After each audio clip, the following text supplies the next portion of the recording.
So thank you everyone for joining us today for what is now our 37th Inspiration Exchange session. And I'm really excited by today's topic where we're going to discuss causality and treatment effect estimation over time. Before we get going, I just want to remind everybody and maybe introduce to those who weren't at our last session that our lab is running again a summer school this year on AI and machine learning. A bit more specifically within then the healthcare context. And this is for data scientists, students, and academics and industry experts with both AI and ML backgrounds. And it's going to cover a wide range of topics, including large language models, data-centric AI, causal deep learning, which we'll discuss a little bit during this session, and much, much more. And this will be taking place during September this year. A couple of keynote speakers have already been announced, and more details will be continuing to come out over the coming weeks. But please do sign up if you're interested as soon as possible. You can find more details on our lab's website. Back to today's session. So today we're going to talk in particular about ODE discovery for longitudinal heterogeneous treatment effect inference. And I'm delighted that you'll be hearing from three of the students from our lab, Krzysztof, Jeroen, and Sam. In the second half of the session, as always, we're delighted to welcome two guests from industry. And today we're joined by Dr. Alexander Damour and Dr. Dominik Janzig, who I will introduce more formally later in today's session. But without further ado, I'd like to pass over to Jeroen, who will start in this first part of the session with the presentation on ODE discovery for treatment effect estimation. Jeroen, please take us away when you're ready. Okay, so this is, first of all, it's joint work with Krzysztof, Sam, and of course, Michaela on what I believe to be the next frontier in treatment effects over time. It's a more general title than what Fergus shared, because I think it sets a first step into a new direction. First of all, I want to preface by saying that time is quite important in causality in general. Causes do precede effects, so there is an inherent temporal aspect to causality, but more importantly in reality as well. So we pride ourselves to be a reality-centric AI lab, and I think time is a big aspect into being reality-centric.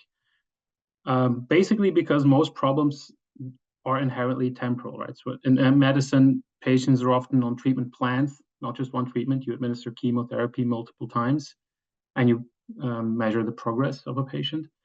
Also in business, objectives are typically tracked over multiple quarters or years. They're continually influenced. We don't just do one thing and then hopefully it will keep improving our business. Education as well. So students, they undergo a certain trajectory at school, multiple semesters, multiple tests, multiple treatments in education. So everything inherently has an effect over time. We have multiple treatments over time. So it's important we track this and try to infer from more temporally data sets. As an example, this is a picture from Ioana Bika's paper, who was at the lab a while ago. With a temporal data set, we may want to decide a certain treatment plan. So plan ahead on multiple treatment occasions, decide optimal time of treatment. So maybe not tomorrow, but 2 days in ahead, we should administer chemotherapy, and decide when to stop. Not if we should stop, but actually when. This formulates a set of key items in a treatment effects over time problem. So one difficulty we may be faced with is we want to identify a causal effect. Right? So these are the two potential outcomes. We have an expectation over the difference. We call this the Kate, and each observation is subscripted by some. It's very general, and our goal in causality is to try to transform this causal estimate into a statistical one. And this comes with a few difficulties. Like first off the bat, we may want to have some personalization. So perhaps you want to condition on a subset of confounders or the entire set of confounders, but at least we want to personalize this treatment effect. Second, these confounders, they may introduce some bias if not adjusted for correctly, right? So how should I compose my estimate to get the potential outcome Y of the treatment? Over time, confounders may influence multiple observations of Y, right? So the confounders may have a temporal lag. So also this we need to adjust for.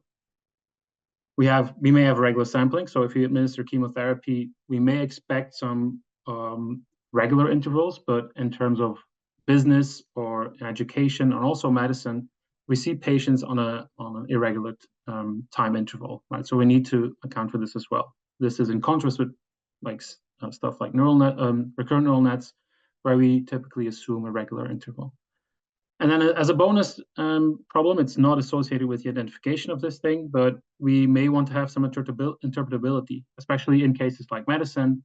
We may not have enough with just a causal estimate of the treatment's effect. We may want to know why a certain treatment acts in or behaves in a certain way.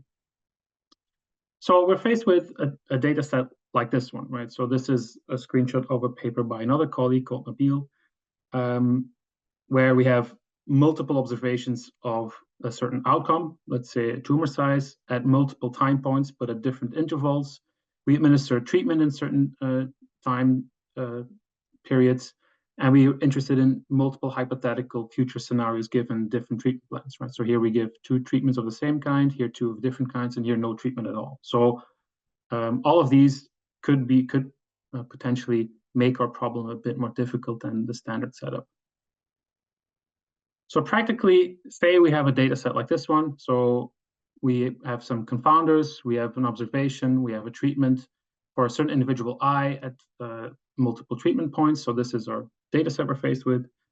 And we're interested in identifying the causal effect so that this potential outcome is transformed into a set of observational distributions like this one.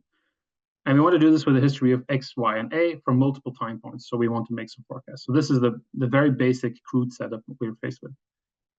As a basic example, back in 2000, Robbins and his colleagues came up with a thing called the marginal structural model. So they regressed the propensity, like this one, so the probability of treatment given a history of covariates, and use it inverse to weight Y to come up with an estimate. And this is necessary to adjust for some biases that may come off of this distribution in particular. So there could be bias coming from which treatment should we give a certain patient based on its covariates. So propensity weighting was a popular method back then. The added difficulty, again, being time-dependent confounding. So this is a screenshot from their paper in 2000, and you see here L are the confounders. L may influence treatment at time 0, but also a treatment at time 1, right? So these time-dependent confounding is also something we should adjust for. And this is what they do by regressing this object here. So, but more difficult. So this was a nice paper, and it's quite old already, and it's quite cited. It's a very important paper, but there are some added difficulties, like is time continuous or is discrete? In this setting, it's clearly discrete, but we find that continuous time is a bit more realistic. What about irregular intervals? So the problem faced with before is not solved by this method. Outcome could be delayed, like which treatment is actually responsible for the observed outcome. This is something you also don't know with this type of method. Yet, if you look at causal deep learning, it's precisely this type of setup people seem to solve with machine learning as well. So the previous method was one where they use a linear method. We would categorize it under a parametric model. So if you look at these axes, so if you look at this picture over here, we have 2 axes, one called the structural axis, one the parametric axis, where we classify methods based on their parametric shape. So non-parametric, noise models, parametric models, and fully known models, and on the structure. So these methods should know about some causal structure or plausible causal structure or unknown structure, but in particular treatment effects methods typically assume causality in the structure already. And what we find is with machine learning, and these are all machine learning papers, people have been focusing on progressing on this parametric scale only, right? So either we use non-parametric models, and these would classify most machine learning models, noise models, where noise model is just, we assume one function with additive noise, for example, and then fully parametric, which would be the MSM of Robbins et al. Except for this green one, right? So the green one here, it progresses even further than these typical models. In particular, it makes a transition from a parametric model, such as a linear model, all the way to a fully known equation. And this is a thing I want to focus on in this slide deck, right? We're no longer interested in inference only. We don't want to know cause effect only. We want to know the fully known equation. So in machine learning, people would do something like this. So this is a paper from our lab in 2019, where they took the MSM model, the Markov structural model, and made it and did the same thing essentially by replacing the linear model with an RMN. I mean, I'm cutting it short a little bit here, but that's basically the idea, right? You fit a recurrent neural net, you estimate the propensity score, and you use it to weight Y. So this is what they did. And then further, we progressed on this parametric level by coming up with an adversarial way to train treatment effects. And then we tried to do some disentangling. So this is by Ioana Bika. This is a paper by myself and also including Ioana and also Alicia, where we disentangle the covariate space into certain subgroups. And we did essentially the same thing. But all boils down to the same thing. We increase accuracy, and that's about it. Later, and this is an interesting paper by Nabil, where they use control differential equations to come up with a latent space model. You encode your data into this latent space, you train a CDE on this latent space, and then you decode back to a prediction. So here, people already understood that maybe differential equations are the way ahead for treatment effects. So given all this history, what is the next frontier in treatment effects? So in particular, we focus on the one hand on advancing how well we estimate this treatment effect, like with all these methods, MSMs, RMSNs, all this stuff. And that's a noble cause, but does it really help anyone if we improve accuracy alone? Yes, in some sense we do, right? But it's not gonna leap forward a certain field like medicine, right? We could be more accurate, but it's not gonna be like it's not gonna change lives in any way. So reality-centric AI focus requires two more things. First of all, we need informative outputs. So know that this is broader than only interpretable outputs. We need something informative that we can act with. And a second is understanding. So a practitioner in reality-centric context, they're not ML researchers, right? They don't want, it doesn't matter to them if you have a neural net that has 1 billion parameters or one that has 10 billion parameters. The accuracy may be different, but that's not going to help them. So these people in practice are typically clinicians or teachers or stuff like this. So they need something interpretable and something that they can act with, and this requires understanding.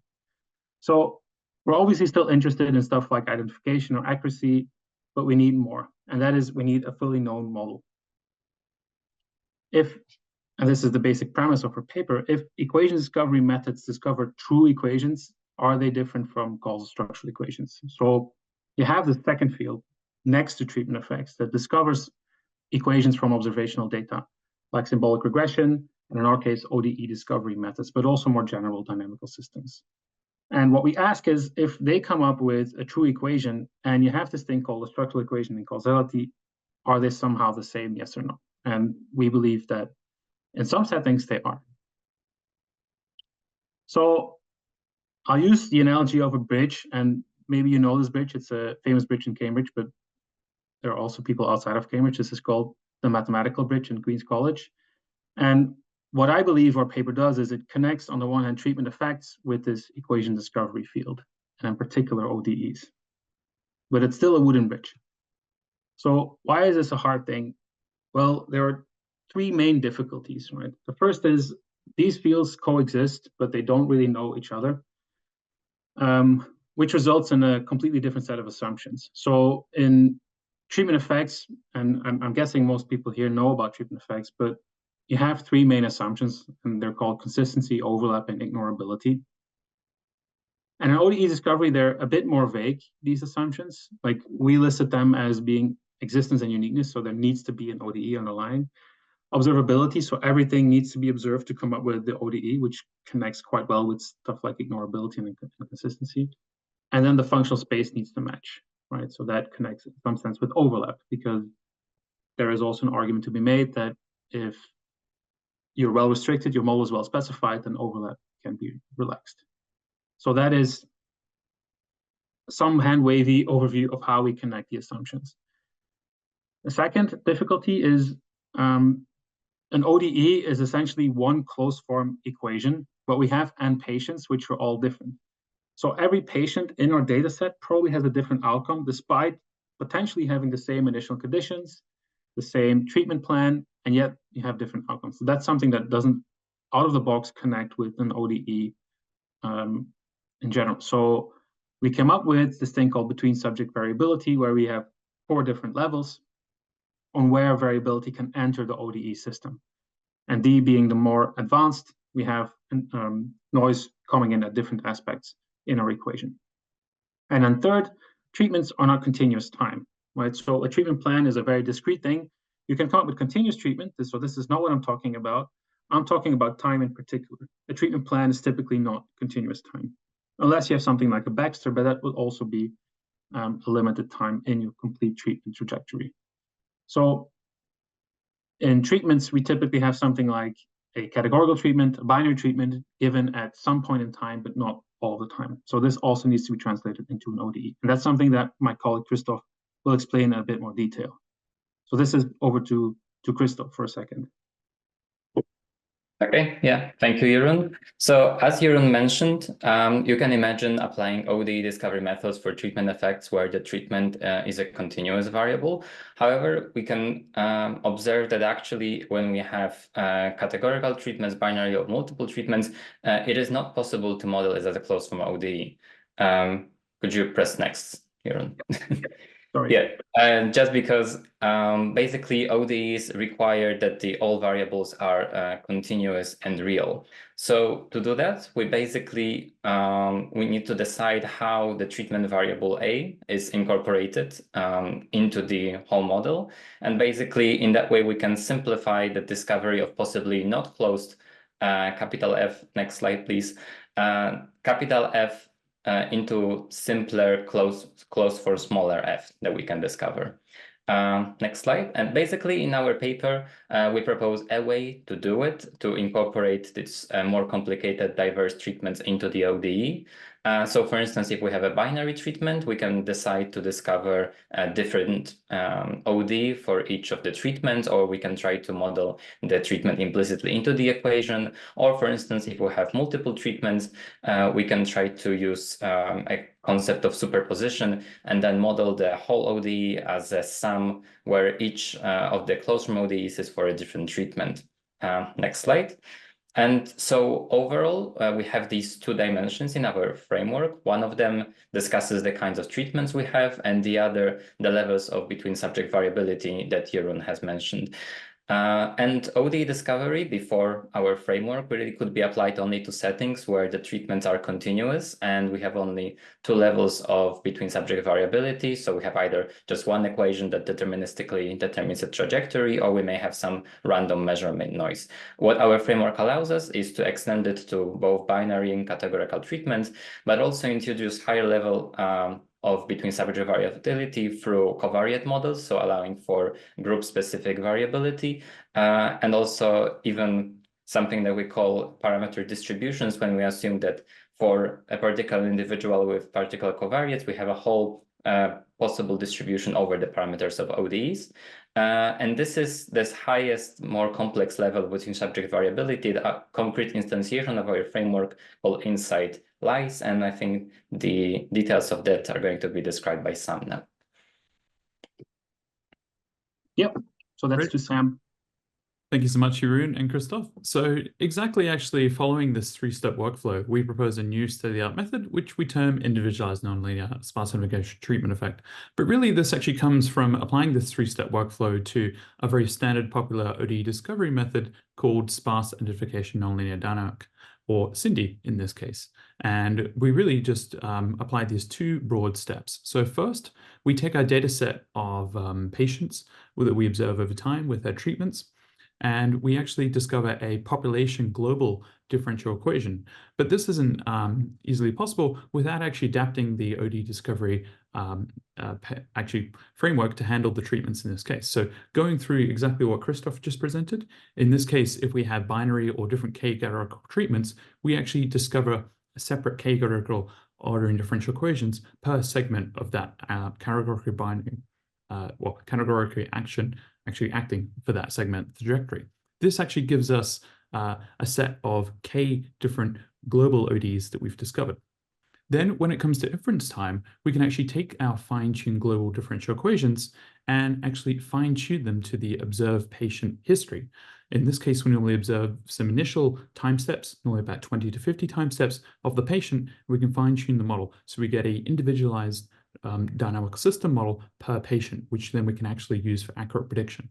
Of course, actually, we have to, when we're optimizing this loss, we have to regularize with the global model parameters, this beta, to the actual individualized parameters. This is also really, really nice because this then gives us a set of parameters per patient, and we can actually model multimodal distributions of patient parameters. And we show this in the appendix where we can learn parametric distributions over these. Next slide, please. So how do we actually do this in practice? So here we see a very nice illustration in our paper. And essentially, the middle figure shows standard treatment effects models. And essentially, these are mainly normal neural network models, which are uninterpretable and learn essentially a global model for modeling the different treatments. Whereas on the right side of the figure, by learning a global differential equation, then fine-tuning it per patient, we can actually model essentially an individualized differential equation per patient. And then we can use this for more accurate prediction, especially more accurate counterfactual prediction that we'll show in the next slide. Next slide, please. And the next slide, please. So actually doing this on a synthetic test bed, we actually achieve state-of-the-art results. Specifically, we tested on a range of 7 different pharmacological models, each sampled with different levels of between subject variability. So next slide, please. As we can see here, we have in equation 5, a single compartment model. And then equation 6, we have a very popular cancer truth growth tumor model, which actually models the pharmacokinetic pharmacodynamic effects of chemotherapy and radiotherapy with additional noise terms as well. Next slide, please. And when we actually broadly apply this, we actually achieve very good state-of-the-art results for counterfactual normalized root mean squared error up to actually 6-step ahead prediction. Taking each of these equation variables and applying the different levels of between subject variability, as we can see in the bottom right-hand figure of the slide, and also for a realistic cancer PKDB synthetic data set as well. We see here we can actually adapt normal order and differential equation discovery methods using our 3-step workflow, such as SINDI or weak SINDI. However, we can actually also achieve very good results with our model InSight. And really, InSight achieves the lowest test counterfactual normalized root mean squared error across all these methods. Next slide, please. So one really unique benefit is when we actually match the underlying structure of the essentially the underlying OD describing the actual process of the patient or person, we can actually get obviously better accuracy, but we can also be more robust to increasing time-dependent confounding, which is what we see here in the right figure. And essentially, InSight maintains a low normalized root mean squared error, high performance across long time horizons, and increasing time-dependent confounding. Next slide, please. Thank you, Sam.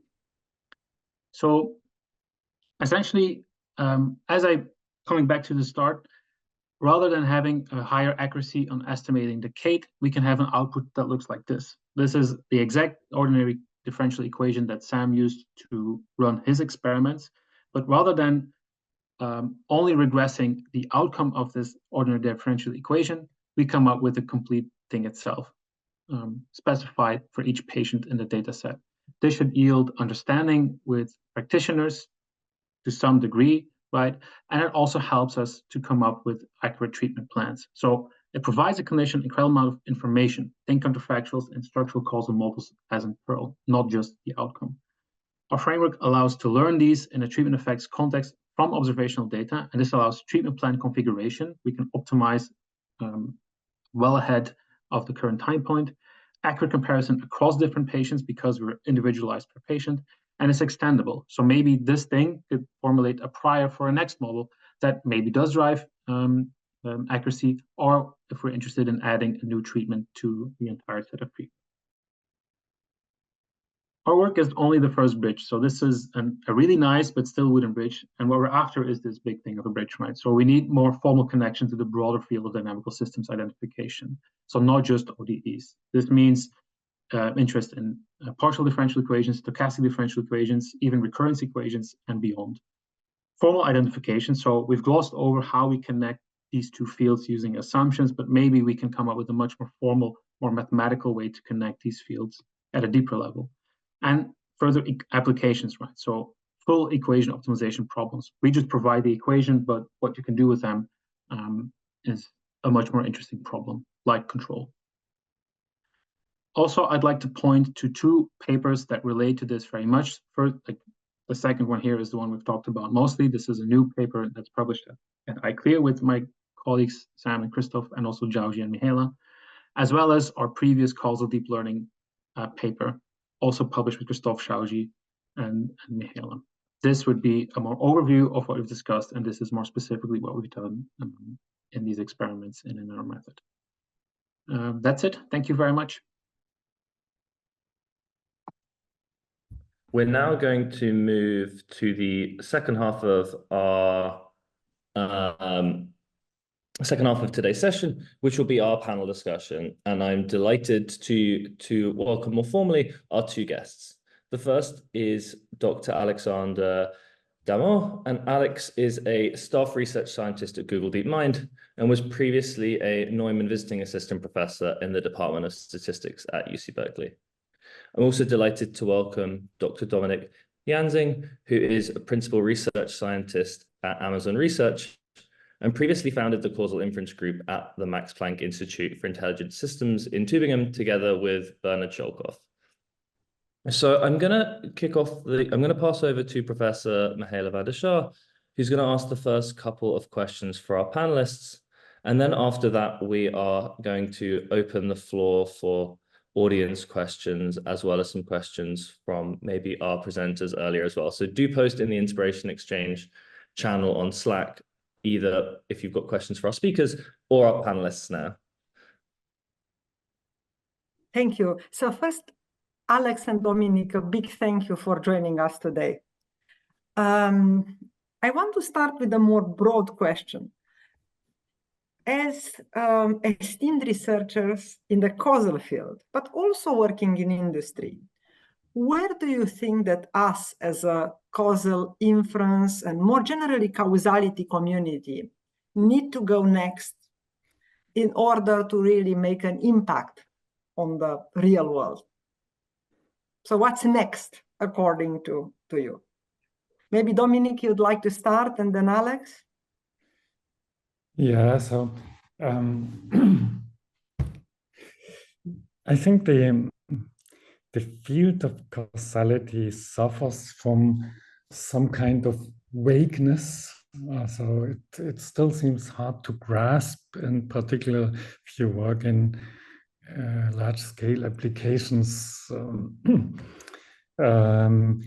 I mean, you always expect that there's so much data that you can be used for benchmarking causal inference and causal discovery algorithms.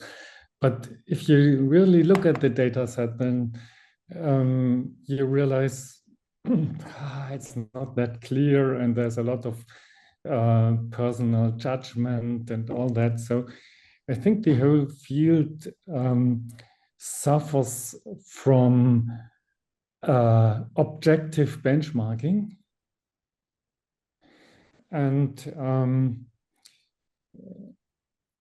I think this is a serious gap, because I mean, if you look at what makes usual deep learning algorithms so successful, it is the huge amount of data from the internet that can be used to train models. And the question is, if we train causal models, who tells us whether they are right? And I think what the speaker showed is a very interesting direction, and definitely dynamics and causality. There's a lot of work to do to connect that, and I think that's the speaker have nicely shown how this should be done. For me, the next question is, how can we assess whether the model is good? And I think there's always a difficult balance between having models from a small class that are actually too small to really be right. On the other hand, if it's from a large class, they cannot be falsified. So, I mean, if I demonstrate that with our own past work, so I mean, when we studied additive noise models, it was immediately clear that this class is actually too small to fit all the causal models that we have in the world. On the other hand, you have something that can be falsified, and if it fits in one direction but not the other, then it's plausible that this is the right one, or because it's a small class. So yeah, I don't know how long I should talk about this question. Maybe I should.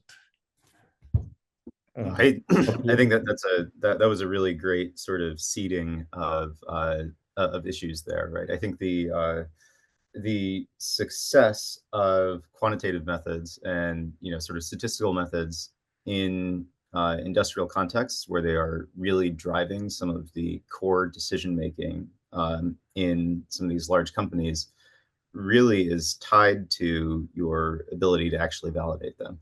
Like there's causal inference that's being done on several different levels at a place like Google, right? There is this sort of high frequency causal inference that is going on every time there's a decision like whether to show an ad or what kind of ad to show a person. And then there's also this sort of slower boardroom causal inference that happens where somebody is trying to put together a presentation for some set of executives about the impact of a particular thing or where to invest marketing dollars or something like that. And this like slow versus fast causal inference operate in very, very different ways, right? The slow causal inference looks a lot more like what is going on in a lot of academic causal inference papers, where there's this sort of deep discussion of different assumptions that are going in. There are experts that are called in to evaluate different kinds of assumptions, that sort of thing. On the other hand, for the high frequency causal inference, it is almost entirely automated. And if you're going to automate causal inference, that means that basically you're going to do it using randomized trials, right? Because at least you are not very fragile to a set of assumptions that might be going off the rails.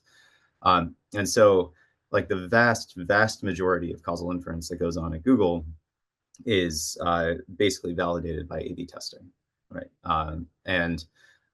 But even then, as an organization that probably runs or is at least one of the top 5 or top 10, in terms of the number of raw experiments that are actually being run at any given time.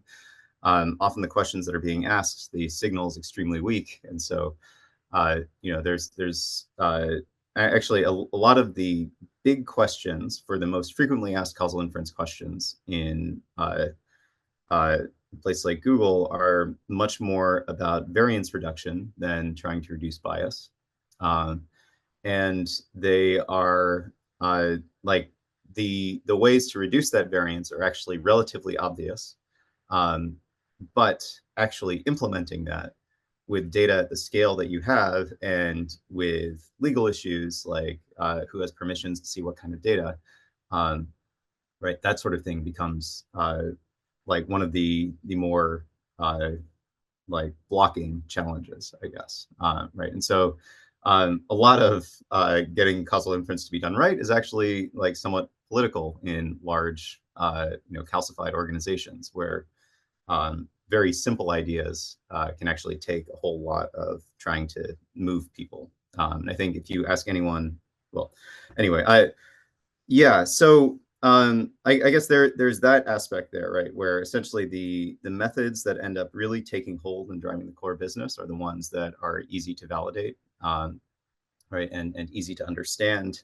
And the other thing is that right, what that also means is that because causal inference tends to be very subject to different assumptions, where if you make a very high leverage decision, that can go off the rails if you have made the wrong assumptions. often it is used in cases where it's very easy to course correct if things seem to be going wrong, right? What that means, though, is that a lot of the causal methodology ends up being applied to much lower stakes questions, right? Whereas I think our natural inclination in causal inference in the machine learning community, right? I think almost every introduction that I read for a causal inference paper says in high stakes situations, we really need to make sure that we understand the causality of the problem, right? And so I do think that building trust in higher stakes situations could make stuff, right? That is a potential place where, one can start moving causal inference into new application areas. Thank you. Thanks a lot. Let me follow up a little bit on what Dominic has said. So I could not agree with you more.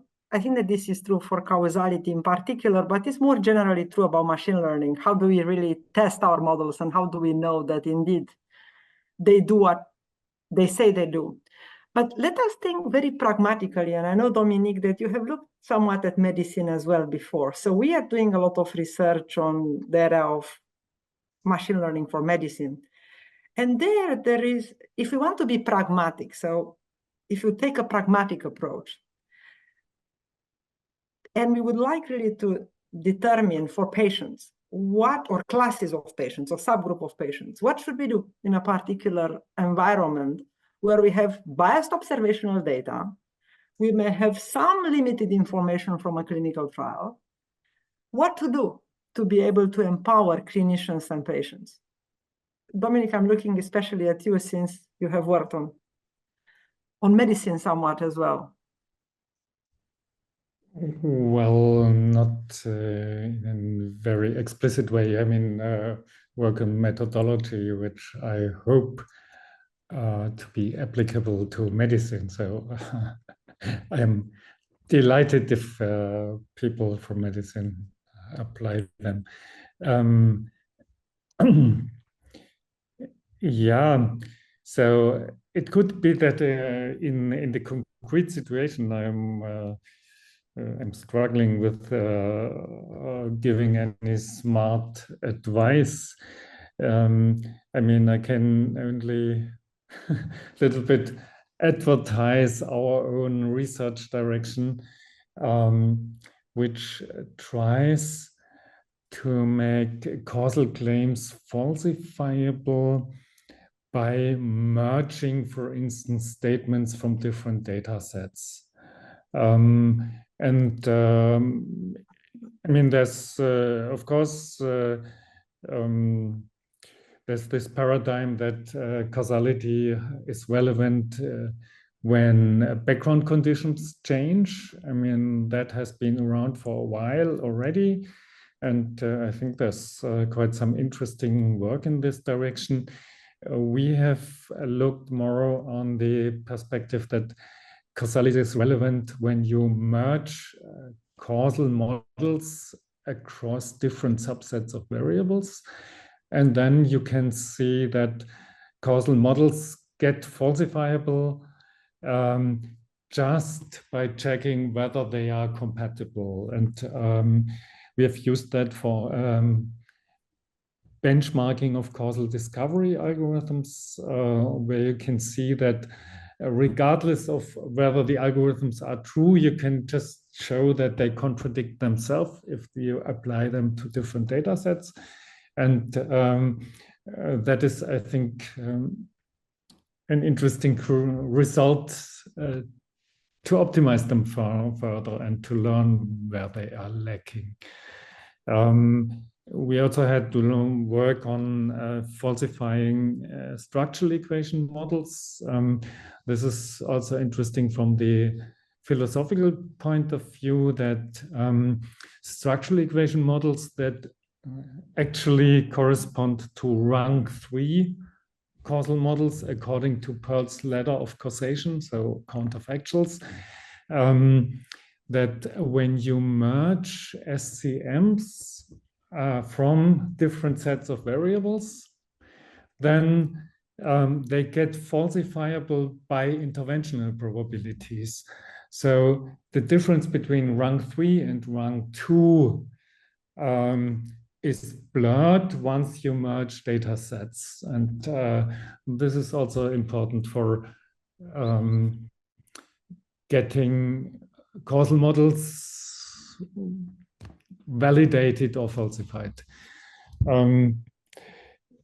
Yeah, and I think also in general, if we want causal claims from LLMs, maybe we should force them to be so formal about their claims that they can be falsified.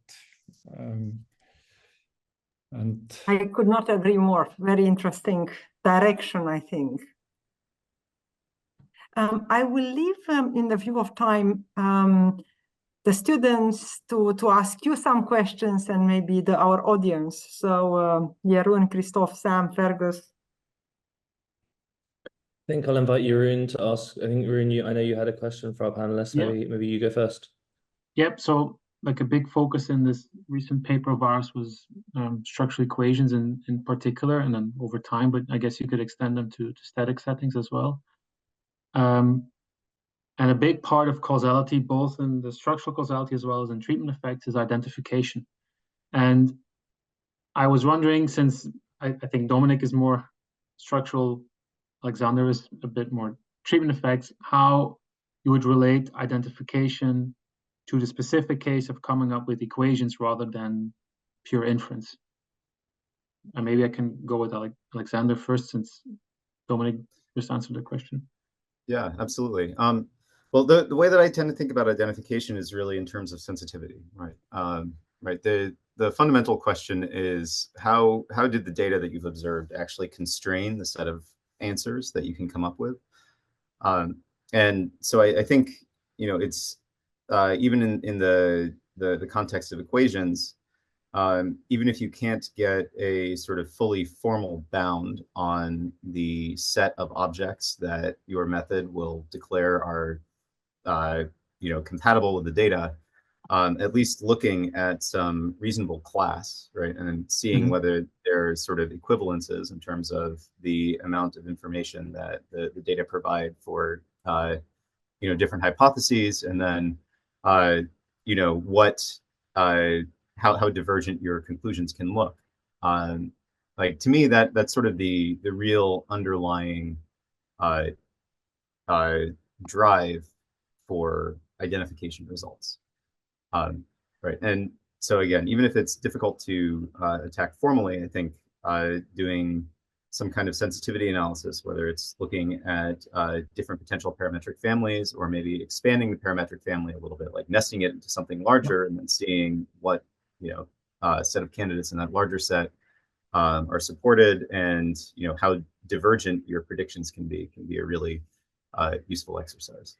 Perhaps of interest in this respect is an appendix in our paper, where the result that Sam showed was really quite nice, because the underlying equation nicely matched the family of equations we want to discover. But we've also done a sensitivity analysis like the one you spoke about on completely different equations, and we saw, of course, that performance dropped enormously, but that's also to be expected in this type of scenario, right? So I'm quite happy that you say this, and it sort of matches with some of the observations we made in our paper already. Thank you. Dominic, did you have anything you'd like to add on that question? I was so first, I mean, at first glance, the question whether ODE is causal or not is similar as in discrete time dynamics, so whether there's confounding or not,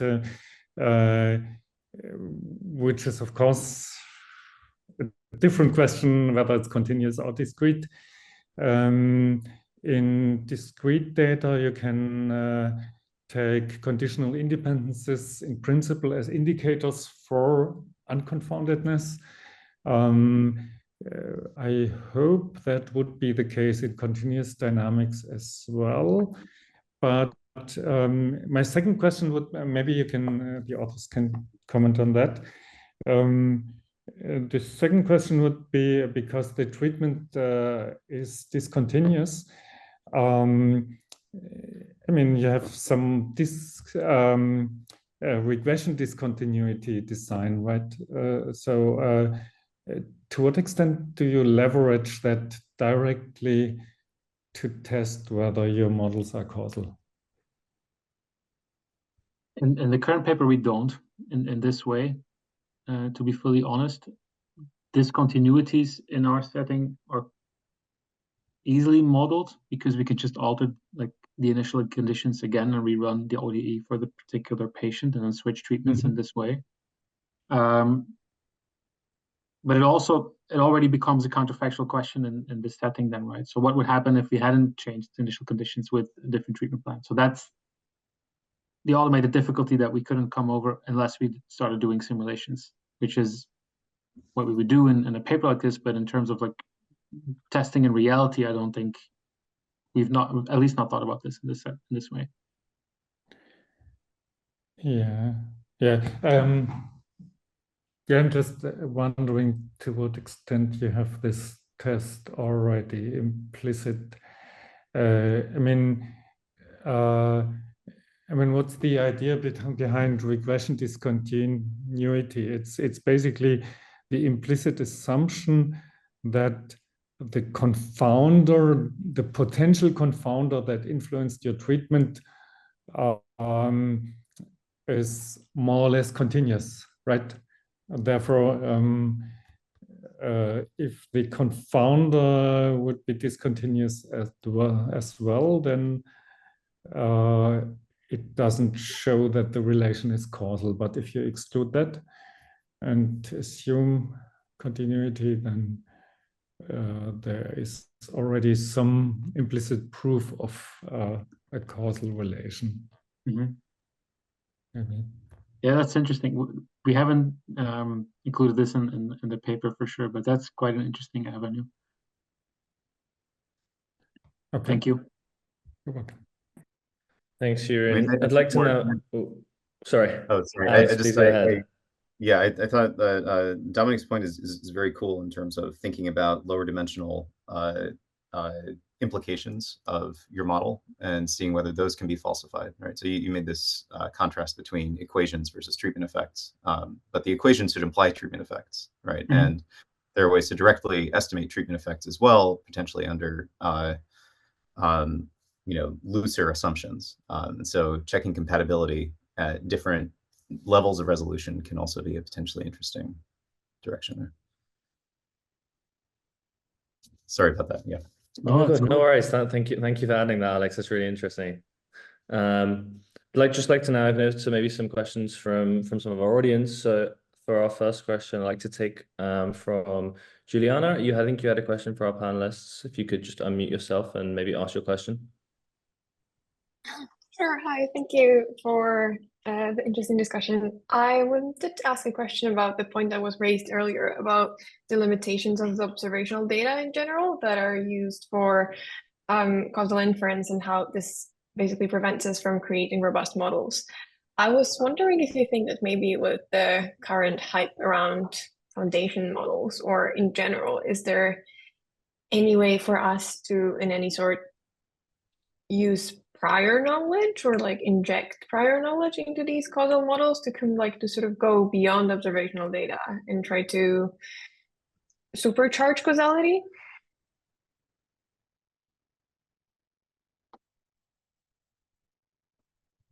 I could start taking this one. I think it's a very interesting question. It sort of seems like it's still an open question exactly how to use the sort of mixture of world knowledge that seems to live in large language models to answer causal questions more effectively.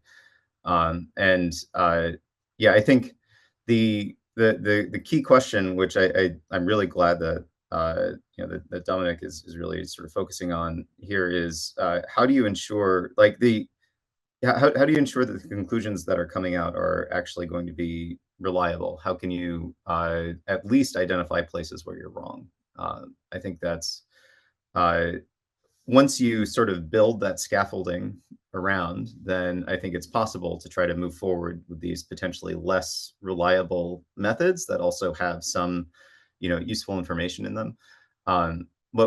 it's, you know, I think that the sort of lesson of machine learning, or the story arc of machine learning, has always been sort of putting the cart before the horse, like more and more and more, where you know, whereas from statistics, at least, people started from parametric models where we understand the model and therefore we can understand the outputs, right? Machine learning has been increasingly about, we don't need to understand what's inside the model so long as we can validate the outputs. And I think that similar frameworks are going to be necessary as we incorporate more sort of unknown but very clearly useful methods into things like causal inference. Yeah, so my answer would be definitely we need to include causal domain knowledge. For me, the question would be, how can we make sure that our causal domain knowledge accumulates over time and is more and more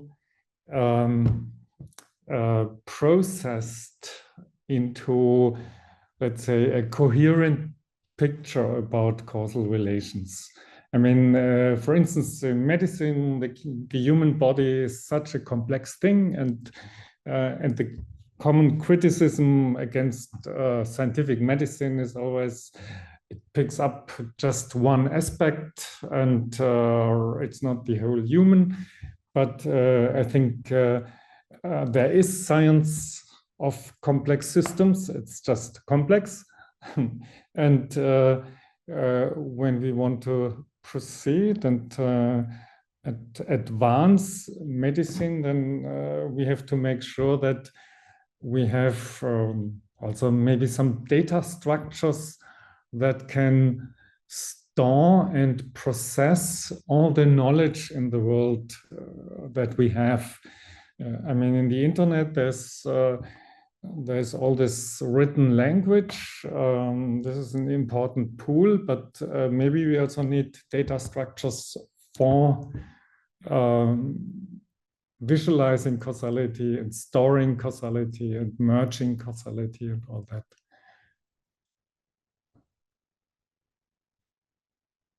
Thanks, Dominic and Alex.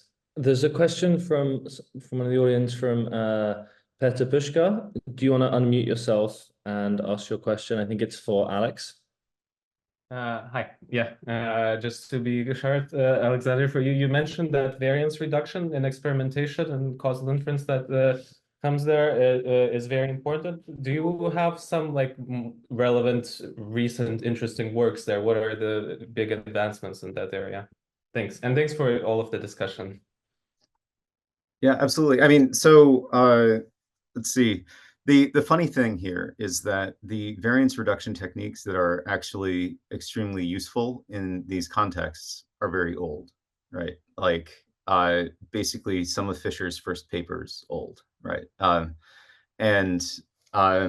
You know, again, a lot of the challenge here is even being able to implement such a variance reduction strategy in you know, with data at this magnitude and with the different kinds of constraints that exist. But you know, in terms of industrial experimentation and different practices that are very practical and that have made it into a lot of different pipelines, Alex Deng at Airbnb has had a very nice line of work. Right, there was this method called CUPED, C-U-P-E-D, that became very popular a few years ago in tech circles. While, you know, some statisticians might grumble and say, well, this is just, you know, Fisher in the 1930s all over again, right? It's also, I think, a very useful, you know, sort of resurfacing of those ideas. So I would say that that's a great place to start pulling the thread and to follow some of the discussion that's happened there.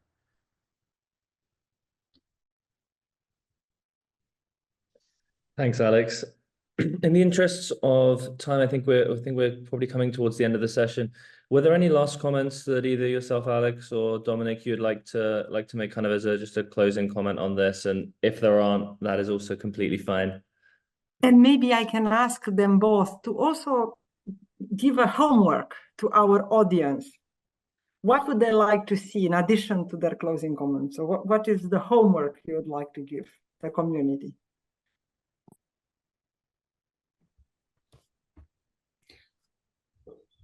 Yeah. I mean, could just say if you have good ideas of how to falsify causality, come back to me, and yeah, we can brainstorm together. See, maybe one thing I'll say is that I think there's there's a lot of focus on methodology in the causal inference world, but I think that once we start dealing with real world applications where there's a problem that's sort of independent of the method that we're trying to solve, then there's a lot more room for creativity to, for example, change the nature of the decision that you're trying to make, or to imagine a different workflow where instead of making one decision at a given time, you imagine that there's this possibility of doing a sort of iterative monitoring loop over the course of a decision that's been made. And often innovation in the sort of structure of decisions can make it so that much simpler methodology is actually usable in those contexts. And so maybe one thing that I think would be very interesting to see, especially considering these questions like causal inference over time, is whether some kind of monitoring or validation step could be incorporated inside that decision-making process, right? And what that might look like. Because I found more and more that essentially one way to make causal inference applicable to high leverage decisions is to just reduce the leverage of the decisions and break it into smaller pieces. So that's a thought. Thank you so much. I'd just like to take this opportunity to say a massive thank you, both to yourself, Alex, and also Dominic, for joining us today and being so generous with your time and also your thoughts, because that's been a super, super interesting session. For sure. Just as a couple of final closing comments on my side, if you found this session really interesting, this session will be on YouTube soon, so please feel free to either watch it again or send it to your colleagues. I think there's a lot of food for thought from the panel discussion in particular today. And our next session will be taking place next month, which will be our last session before a break for summer, and we'll announce further details soon. Final thank you just once again to our speakers and both of our panelists, Alex and Dominic, and I hope to see many of you here for our next session in June. Thank you very much, everybody.